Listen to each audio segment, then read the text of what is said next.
झगमगत्या दिव्यांच्या प्रकाशात आनंदाचे असंख्य क्षण उजळले आणि या उजेडामागे प्रेम आणि मदतीचा हात देणारे आमचे प्रिय ॲडव्होकेट परदेशी काका आहेत.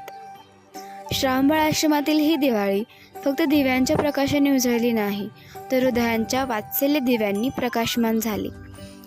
प्रत्येक बालहृदयात उमटलेला आनंद, प्रत्येक चेहऱ्यावर फुललेलं हास्य, यामागे होतं एक निस्वार्थ हात, आमचे सर्वांचे लाडके परदेशी काका. काकांनी फक्त मदत नाही केली, तर आशेची ज्योत प्रत्येक मनात लावली. त्यांच्या मायेच्या शब्दांनी, प्रेमाच्या स्पर्शाने ही दिवाळी सोहळा नव्हे, अनुभव बनली. आज हे आश्रमच नव्हे, तर आमची अंतःकरणं तुमच्या ऋणानुबंधांनी उजळली आहेत. तुमची कृपा, तुमचं प्रेम आमच्या आयुष्यावर साजेरं सोनं बनून पसरलं आहे. मनापासून धन्यवाद काका.